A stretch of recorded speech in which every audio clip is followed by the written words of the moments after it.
تو یہ دیا دین میرے حضور نے، یہ عزت دی یتاما کو، جس کو دھکے دیے جاتے تھے اس کو سینے سے چمٹایا، اللہ اکبر، اور اس کو پیار دیا، اس کو محبت دی، یہاں تک کہا کہ یتیم کے سامنے اپنے بیٹے سے اظہار ملاطفت نہ کرنا، اس کو باپ یاد آ جائے گا۔ یتیم کے سامنے اپنے بیٹے کو نام لے کے پکارنا، بیٹا کہہ کے نہیں پکارنا، یہ گھر جا کے شوق پورا کر لینا، لیکن یتیم کے سامنے یہ نہیں کرنا، بیوہ کے سامنے اپنی بیوی سے اظہار محبت نہیں کرنا۔ یہاں تک فرمایا اپنے گوشت کی خوشبو سے غریب ہمسائے کو تکلیف نہ دینا، یا تو تھوڑا سا پانی زیادہ ڈال لینا، اور شوربے کی پیالی ہمسایوں کے گھر بھی بھیج دینا۔ اور اگر ایسا نہیں کر سکتے تو ایسے زاویے میں کھانا پکانا جب غریب کے بچے سو چکے ہوں، وہ ضد کر بیٹھے اور غریب وہ ضد پوری نہ کر سکتا ہوا، تو ان بلکتے ہوئے بچوں کے آنسو کون پوچھے گا؟ وہ کیا کسی نے کہا تھا، دوپہر کو سلا دیتی ہے بچوں کو وہ اس ڈر سے، گلی میں پھر کھلونے بیچنے والا نہ آ جائے۔ تو ہمارا دین ہمیں احساس دیتا ہے، ہمیں فکر مندی دیتا ہے، لوگوں کے ساتھ محبت، شفقت، ملاطفت، باہمی ربط، ایک دوسرے کے ساتھ احساس، یہ ہمارا دین، اتنا میٹھا دین، اتنا دل آویز دین، اتنا ہمدرد دین کائنات پہ کوئی نہیں آیا جو میرے حضور لے کر آئے۔ یتیم ہو کے یتیم پرور ہیں، زمانے کو اپنی آغوش رحمت میں سمیٹ لیا، دنیا کو بتایا زندگی کے ڈھب کیا ہوتے ہیں، جینے کے اسلوب کیا ہوتے ہیں۔ تو صاحب، آج میں اور آپ حضور کے میلاد کے لیے اگر آج یہاں جمع ہوئے ہیں تو ہمیں یہ عزم کر کے اٹھنا ہوگا کہ جس آقا نے ہمیں اتنا ستھرا، اتنا پاکیزہ، اتنا دل آویز دین دیا، تو اس دین کو ہم اپنی روحوں میں جذب کریں گے،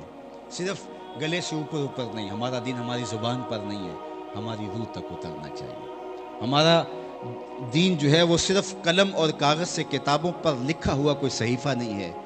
بلکہ ایک مجسم پیکر کی شکل کے اندر ہم چلتے پھرتے اسلام کی عملی تصویر نظر آئیں۔ میرے استاد فرمایا کرتے تھے، یہ نہ ہو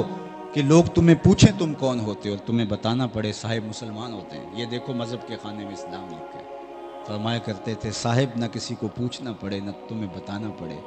تمہاری وضاقتہ، طرز زندگی، انداز معاشرت، طریق حیات،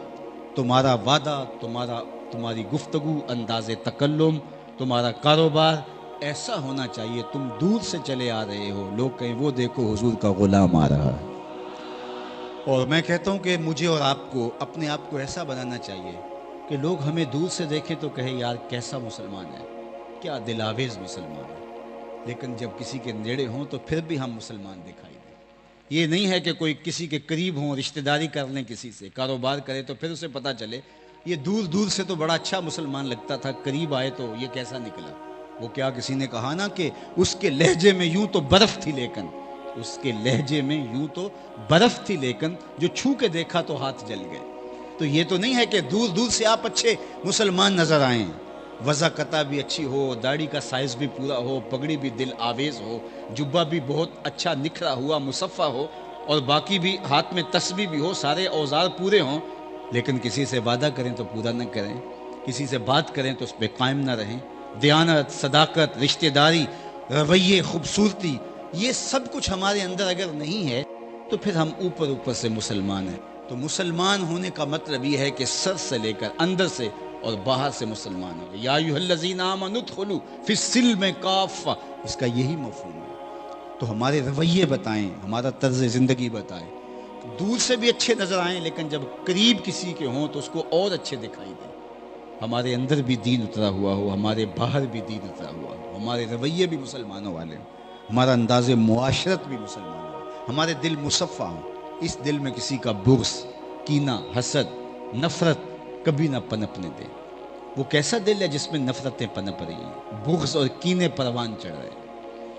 حضرت عبداللہ بن عمر رضی اللہ تعالی عنہ فرماتے ہیں کہ حضور تشریف فرماتے، ہجوم عاشقاں تھا تو فرمایا کسی نے جنتی دیکھنا ہے تو دروازے پہ دیکھو، جو پہلا شخص مسجد میں داخل ہوگا وہ جنتی ہے۔ کہتے ہمیں شوق ہوا، دیکھا تو ایک بوڑھا شخص، اس نے بائیں ہاتھ میں جوتا پکڑا ہے اور تازہ آثار وضو اس کے چہرے پہ حویدہ ہے کہ ابھی ابھی وضو کر کے آیا۔ بیٹھ گیا، مجلس ختم ہوئی، دوسرا دن آیا، پھر فرمایا کسی نے جنتی دیکھنا ہے تو دروازے پہ دیکھے، پہلا شخص جو مسجد میں داخل ہوگا جنتی ہے۔ ہم نے دیکھا تو وہی بابا جی، ہاتھ میں جوتا پکڑا ہے اور چہرے پہ